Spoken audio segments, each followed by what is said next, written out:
Nick Ashew here with the DMV. Has concluded.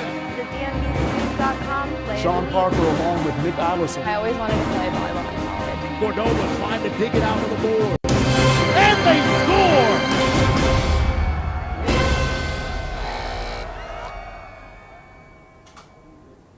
Welcome to the PrepZone on DMVSTREAM.COM. I'm John Moore, joined by Rob Giampapa. John, how you doing? Good. We are Rebel Run Sports, and we have a great show for you today. We'll be recapping the VHSL tournament. On the boys' side, Robinson versus James River and Briarwoods versus Atlee. On the girls' sides, Robinson versus WT Whipson and Potomac Falls versus Marshall. Later, we'll sit down with George Mason girls lacrosse coach Courtney Gibbons. And if you want to see this episode and any other episode, you can see us on DMVStream.com on demand and Channel 10 in Fairfax County Public Access. Let's take a look at DMVStream.com's new partnership with Lacrosse Sports Network, a 24/7 network for the sport of lacrosse. What's up, lacrosse fans? I'm excited to announce our new partnership with LacSportsNetwork.com, a 24-hour digital media network dedicated to covering the game of lacrosse, delivering thousands of hours of original programming, including live professional, collegiate, and amateur games.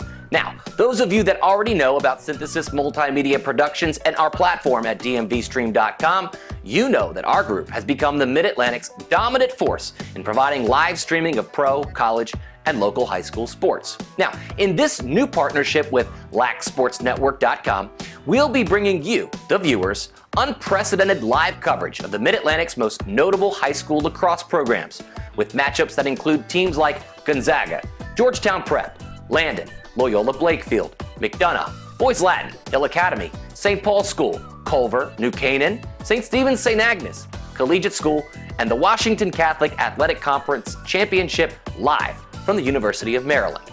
Now, in this series of 10 games, starting in early March, you can watch the best matchups live in HD with the state-of-the-art broadcast technology you've come to expect from us at Synthesis Multimedia Productions and DMVStream.com. Broadcasts will include a minimum of 5 HD camera angles, graphics, instant replay, live clock, live scoring, up-to-the-minute stats, and a 15-person crew, including directors, producers, camera operators, play-by-play color, and sideline reporters, all dedicated to creating a television-style broadcast experience that you can watch live right in the palm of your hand. To find out more about this project, go to LacSportsNetwork.com and start watching lacrosse right now.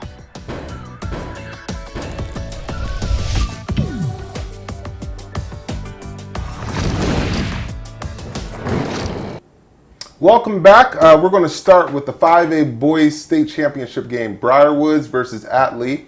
This game absolutely had it all. I mean, 95 degrees at Lake Braddock High School. It was hot. It was muggy. Did not stop the Falcon Frenzy from showing out in full force. They were crazy the whole game. Briarwoods ends up winning the game in overtime 9-8 on just an amazing play by Kyle Duffy. This is following them being up 8-6 and giving up 2 late goals to Atlee, who got to get Dylan Rice 4 goals. He almost single-handedly won the state championship game for them. But nevertheless, it was the first state championship in school history for their lacrosse program. Coach Bruce Lipson, he got one of the greatest Gatorade baths I've ever seen. It was perfectly timed and executed. And on a day that hot, I'm sure he appreciated it a little bit more. Absolutely. Well, John, like you said, that Kyle Duffy came in with that game-winning goal there at the end, and really, as you see, the fans went nuts for Briarwoods. It was a crazy atmosphere, obviously. Yeah, it was insane. I mean, there was this low from the crowd for a brief second when they gave up that game-tying goal with just 29 seconds left in the game. But you know, you could see from the coaches to the players to even the fans, they were right back behind them. And then Duffy intercepts that outlet pass and goes down and scores. It was almost like everybody knew it was about to happen. So it was great. On the girls' side. Yeah, man, on the girls' side, Potomac Falls and played Marshall. It wasn't close from the beginning. Apparently there was a little bit of friction between some of the fans from Potomac Falls and Marshall, and Potomac Falls came out on fire. I mean, they took control early. Goalie Janelle Simburash, I mean, she really took control of that game early, and she was a rock down there. I mean, 12 saves. But they have a three-headed monster there at Potomac Falls of juniors Casey Curl and Tori Burks. Casey Curl had 3 goals, Tori Burks had 4, but their senior, out of control, Sydney Canego. I mean, she is tremendous. She had 7 goals on the game, over 100 on the season. The 3 of them had 255 goals combined on the year, so they went nuts during that game and brought home that championship. They were going crazy. It was hot out there, Rob. What was the atmosphere like just around the stadium? Oh, man. The Potomac Falls fans, they're making a late push for the best student section of the year. I mean, they were great. They sang Sweet Caroline at some points. They were yelling to the crowd, that's somebody's daughter out there. I mean, they were terrific the whole game. They were not disrespectful, but just terrific the entire game. Right. Well, let's take a look at some of the highlights of DMVSTREAM.com's partnership with U.S. Lacrosse.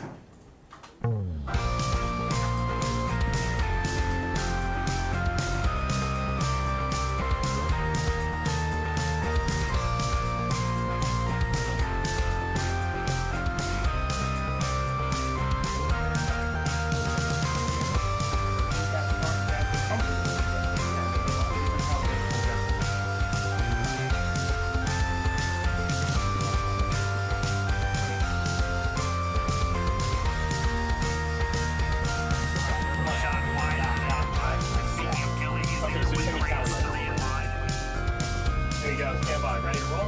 Roll. Ready.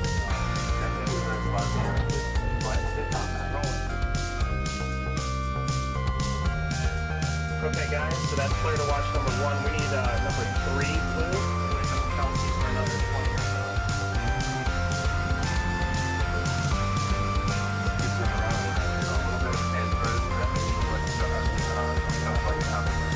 Ready? Yep.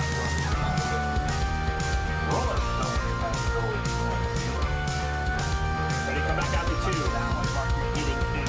Third player to watch for the blue team today, it's number 5, Tyler Dunn. Yeah, big record.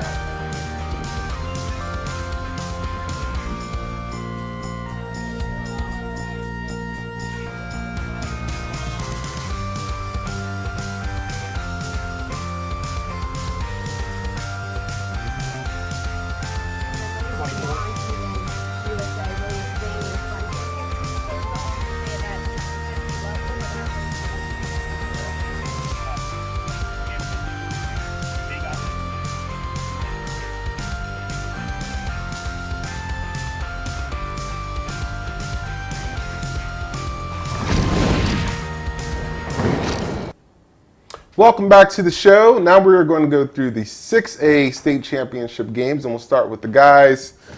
Wow. Guys or girls, if you're a fan of Robinson High School, this is a segment you're going to thoroughly enjoy. And it was a great weekend. So Robinson capped off the boys capped off a 20-2 season with a 14-2, just complete domination of James River in the state championship game.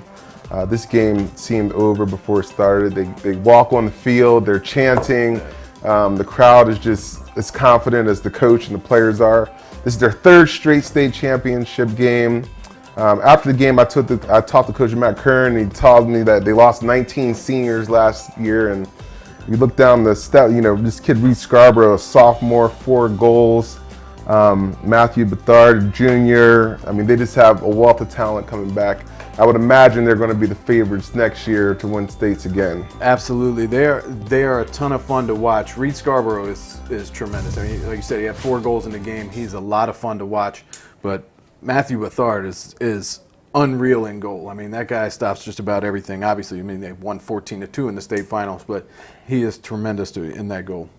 Yeah, these guys, I mean, like, just the confidence they exude on the field. I mean, they play at such a high level, and it was so hot. At one point, the scoreboard even died, and no one seemed to care because everybody knew Robinson was up by so much, and the scoreboard didn't really matter at that point. But, yeah, just watching the poise in which they play, and they play within their system, and you could tell they're just well coached. They got a real high school dynasty going on over there in lacrosse. Absolutely. They never seem to look rattled. They never seem to look out of character. They're always on point. They're always confident. They're always ready to go, and they play so well together as a unit. Yeah, that was great. And then, God, the Robinson girls on the other side, what can you say about this program? The Robinson girls, I don't even know what to say about them. They are unbelievably good. I mean, they're by far the best team I saw all year, and they proved it again in the state finals. I mean, Woodson put up the best game probably that Robinson played against all year. They couldn't get it any closer to than two in the second half. They got it to two a couple of times, but Robinson just kept pulling away. And their senior, Katie Chakowski, is unbelievable. I mean, she had 5 goals in the game. Another 2 players, Taylor Caskey and Caitlin Lucarelli, both had 3 goals each. They were tremendous in the game as well. It was a lot of fun to watch, and those girls are a machine as a unit on the field. Do you get the same feeling I got in watching the girls and the guys both play, that when you see other schools, the crowds are crazy? And I'm taking nothing away from Robinson's fan base, but you almost get that feeling like they feel like they should win. They're that confident in what they're putting on the field. Absolutely. They expect to win. I mean, they have quite a good track record, both sides, Sure, of winning. So they do. I think they expect to win, and they come out like they're champions already when they play. Well, congratulations to Robinson boys and girls. Absolutely. Complete domination of the lacrosse landscape, to the respective coaches as well. Earlier, we sat down with George Mason High School girls lacrosse coach Courtney Gibbons to talk about the team's recent success.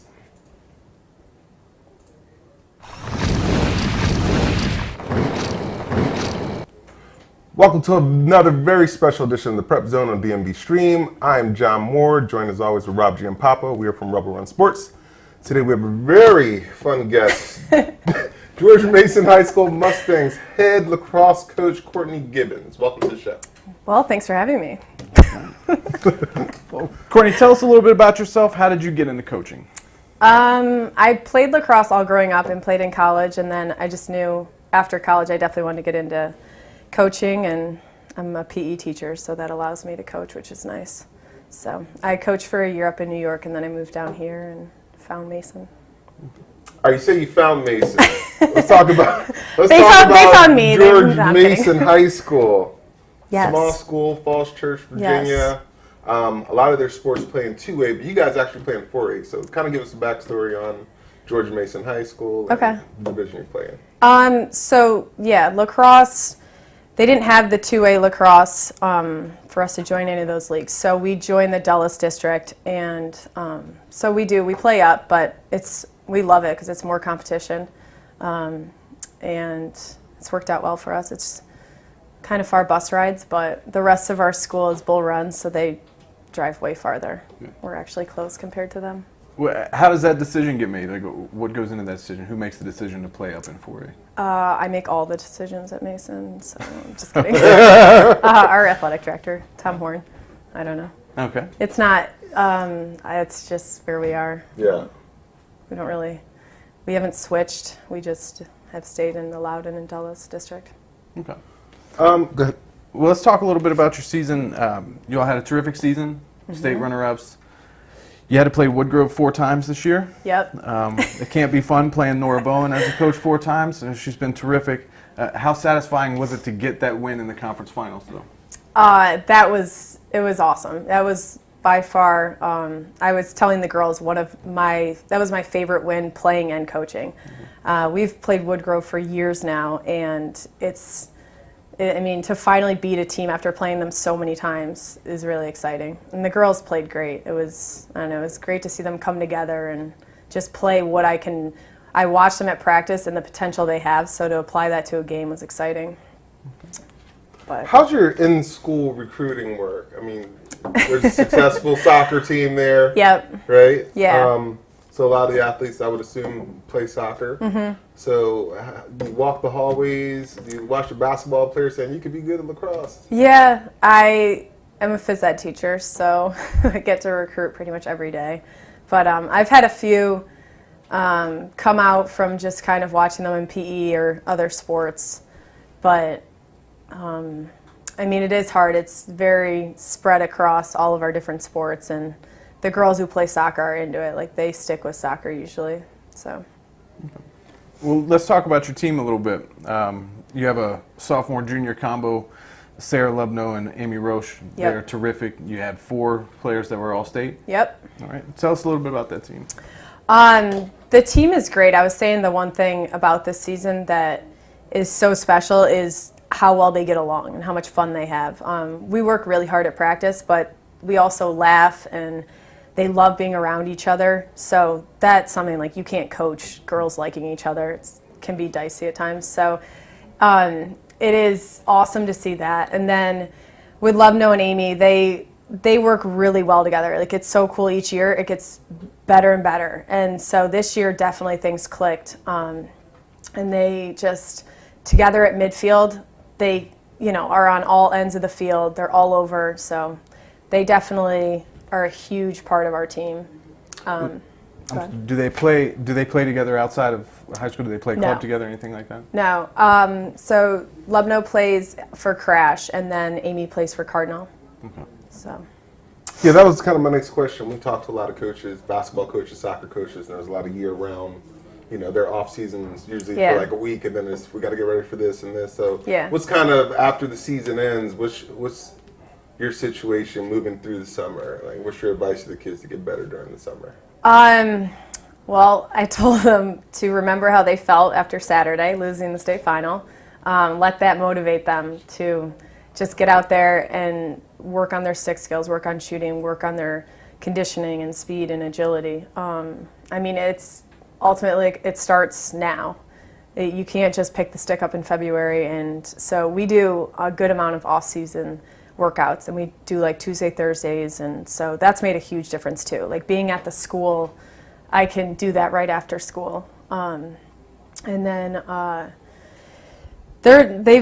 group of off-season have gotten bigger and bigger, so I think this year coming up will be promising. And when does that start? When does your off-season work start? We start right in September. Okay. And we don't have like the green days and that at our school, so Okay. we can kind of do more.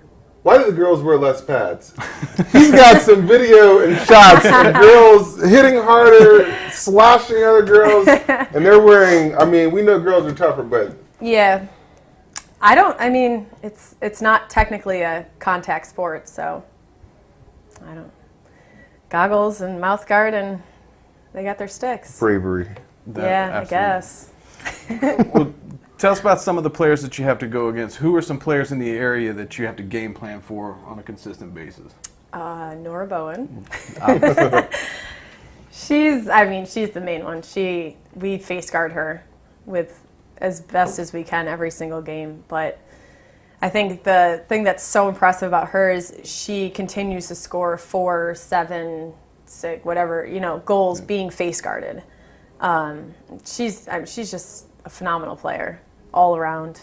Not much slows her down. So, and then other than that, we kind of just stick to our normal plan.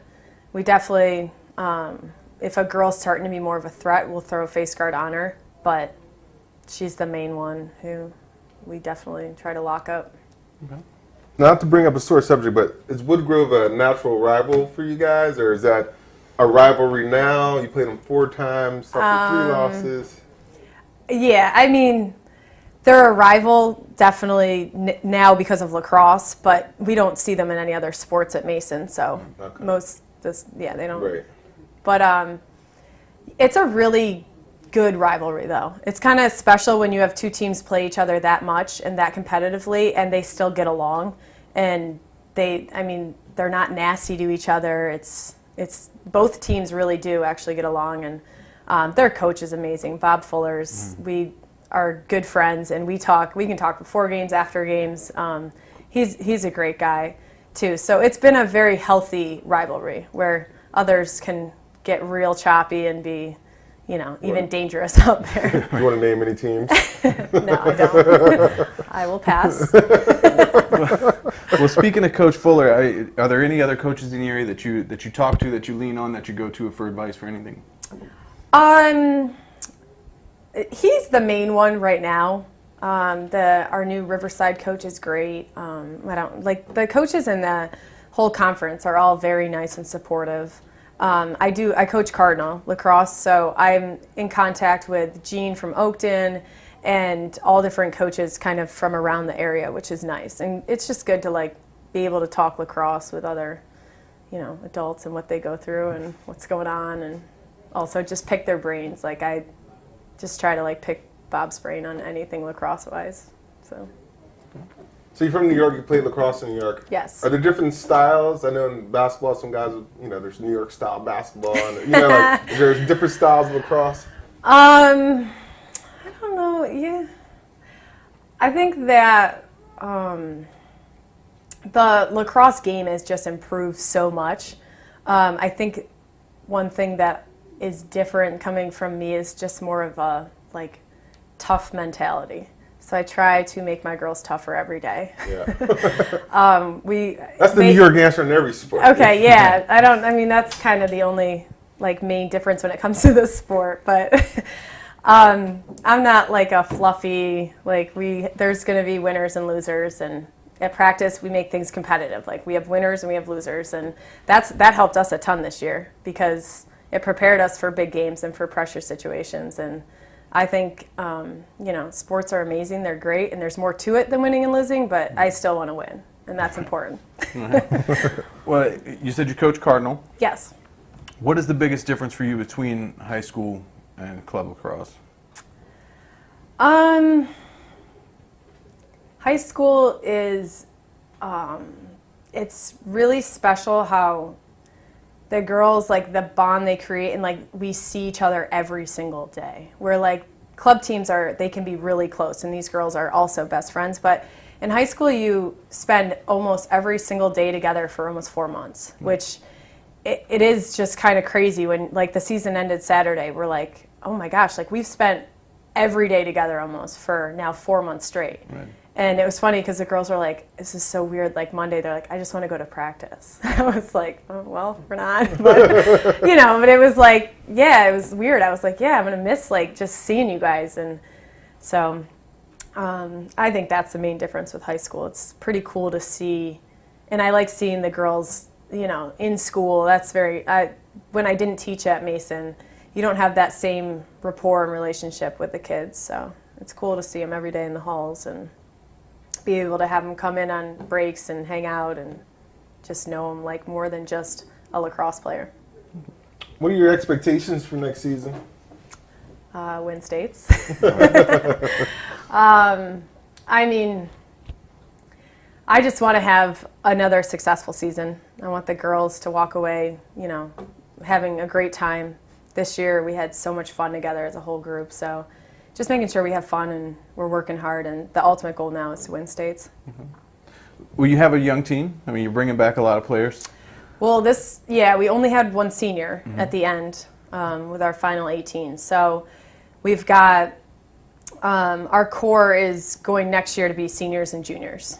So that'll be nice. That'll be the first time in a while that we have upperclassmen leading the team. What do you want them to work on in the offseason to get better for next year? Stick skills always, and then speed and agility, conditioning. The game has turned so much into, the faster girls are more successful a lot of times. So just working on that and making sure they have a stick in their hand. Okay. Well, what else you got? I think we've covered everything. Courtney, it's been great having you on, and we wish you the best of luck. Thanks, hope you guys. Check back in with us soon. Yeah, absolutely. That was for fun. DMVSTREAM.COM, John Moore, Rob Giampapa. You can find us on RubbleRunSports.com. See you next week. Thank you.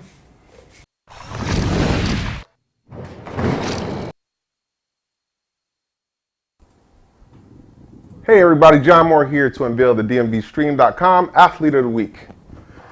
This week goes to Elliot Mercado of George Mason High School. Mercado was an absolute tear during Mason State tournament run, scoring 2 goals and grabbing an assist in the Mustang State semifinal win over Graham High School, and netting a hat trick along the way with another assist in the state final victory over Bruton High School. Mercado finished the season with an astounding 38 goals, while also dishing out 15 assists. If you'd like to be the DMVSTREAM.COM Athlete of the Week, tweet us at DMVSTREAM. Hey everybody, Rob Giampapa here to unveil the DMVSTREAM.COM Play of the Week. This week it comes to us from Briarwoods. With only seconds left to play in the Virginia 5A State Finals, Briarwoods' Kyle Duffy intercepts a clearing pass and takes it back to the net for the game-clinching goal. The score gave the Falcons a 9-8 lead over Atlee High School and eventually brought them the state title.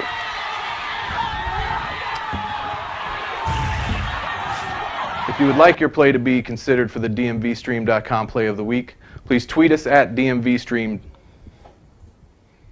.com.